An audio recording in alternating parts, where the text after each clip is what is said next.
नमस्कार दोस्तों, स्वागत है आप सभी का।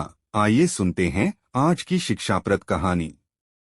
एक राज्य में एक पराक्रमी राजा का शासन था। उसकी कोई संतान नहीं थी। ढलती उम्र के कारण राज्य के भावी उत्तराधिकारी को लेकर वह अत्यंत चिंतित था। अनेक वैद्यों को दिखाने के बाद भी वह संतान सुख से वंचित ही रहा। अंततः उसने राज्य के ही किसी योग्य नवयुवक को राज्य की बागडोर सौंप देने का निश्चय किया। भावी उत्तराधिकारी के चयन हेतु उसने योग्यता परीक्षण का आयोजन किया। इस हेतु एक शानदार महल का निर्माण करवाया गया। महल के दरवाजे पर गणित का एक समीकरण अंकित कर पूरे राज्य में घोषणा कर दी गई कि राज्य के सभी नवयुवक महल का दरवाजा खोलने के लिए आमंत्रित हैं। दरवाजे पर अंकित समीकरण हल कर दरवाजा खोलें। जो दरवाजा खोलने में सफल होगा उसे महल उपहार स्वरूप प्रदान किया ही जाएगा और साथ ही राज्य का उत्तराधिकारी भी घोषित कर दिया जाएगा। घोषणा के दिन से ही उस नवनिर्मित महल में नवयुवकों का तांता लग गया। सुबह से लेकर शाम तक नवयुवक वहां आते और दरवाजे पर अंकित गणित के समीकरण को हल करने का प्रयास करते, किंतु आश्चर्य की बात थी कि कोई भी उसे हल नहीं कर पा रहा था। कई उसे लिखकर या याद करके जाते और घर पर उसका हल निकालने का हर संभव का प्रयास करते, किंतु फिर भी असफल रहते। कई दिन बीत गए। राज्य के बड़े से बड़े गणितज्ञ भी उस समीकरण का हल निकाल पाने में असमर्थ रहे।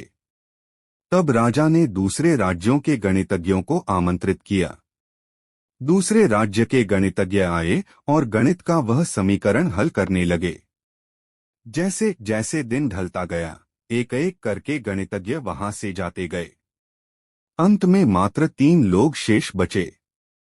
उनमें से 2 दूसरे राज्य के गणितज्ञ थे, किंतु तीसरा गांव का एक साधारण सा युवक था। दोनों गणितज्ञ जहां गणित का समीकरण हल करने में लगे हुए थे, वहीं युवक एक कोने में खड़ा होकर उन्हें देख रहा था। राजा ने जब उसे यूं ही खड़ा देखा तो पास बुलाकर पूछा, तुम दरवाजे पर अंकित समीकरण हल क्यों नहीं कर रहे? युवक बोला, महाराज, मैं तो बस यूं ही इन नामी गिरामी गणितज्ञों को देखने आया हूं। ये अपने राज्यों के इतने बड़े गणितज्ञ हैं, इन्हें समीकरण हल करने दीजिए। यदि इन्होंने हल निकाल लिया तो राज्य के उत्तराधिकारी बन जाएंगे। इससे बड़ी खुशी की बात और क्या होगी? यदि ये समीकरण हल नहीं कर पाए तब मैं कोशिश करके देखूंगा। इतना कहकर युवक एक कोने में बैठकर गणितज्ञों को देखने लगा। पूरा दिन निकल गया और शाम घिर आई, किंतु दोनों गणितज्ञ समीकरण हल नहीं कर पाए। उनके मस्तिष्क में पूरे दिन मात्र एक ही प्रश्न घूम रहा था कि आखिर इस समीकरण में ऐसा भी क्या है? कैसे ये हल होगा? कैसे महल का ये दरवाजा खुलेगा? पूरा प्रयास करने के बाद भी वे समीकरण हल नहीं कर पाए। जब उन्होंने हार मान ली तो कोने में बैठा युवक उठकर दरवाजे के पास गया और जाकर उसे धीरे से धक्का दे दिया। जैसे ही उसने दरवाजे को धक्का दिया, दरवाजा खुल गया। दरवाजा खुलते ही लोग उससे पूछने लगे कि तुमने ऐसा क्या किया कि महल का दरवाजा खुल गया?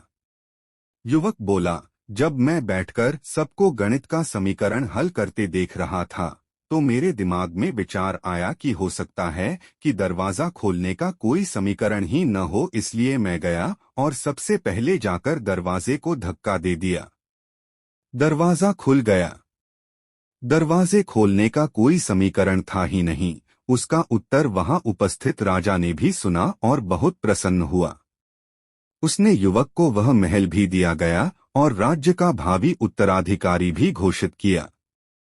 दोस्तों, इस कहानी से हमें यह सीखने को मिलता है कि जिंदगी में हम कई बार ऐसी परिस्थिति में फंस जाते हैं जब हमें लगता है कि हमारे सामने पहाड़ जैसी समस्या है, जबकि वास्तव में कोई समस्या होती ही नहीं, या होती भी है तो बहुत ही छोटी सी, लेकिन हम उसे बहुत बड़ा बनाकर उसमें उलझे रहते हैं। बाद में उस समस्या का समाधान अपने आप ही निकल जाता है या फिर थोड़े से प्रयास के बाद। तब हमें एहसास होता है कि इतनी सी समस्या के लिए हमने कितना समय बर्बाद कर दिया। समस्या सामने आने पर विचलित न हो, शांति से सोचें और फिर समाधान करने का प्रयास करें। दोस्तों, यह कहानी आपको कैसी लगी? यदि अच्छी लगी हो तो वीडियो को लाइक और चैनल को सब्सक्राइब करें। दोस्तों, आपको यह कहानी कैसी लगी कमेंट करके जरूर बताएं।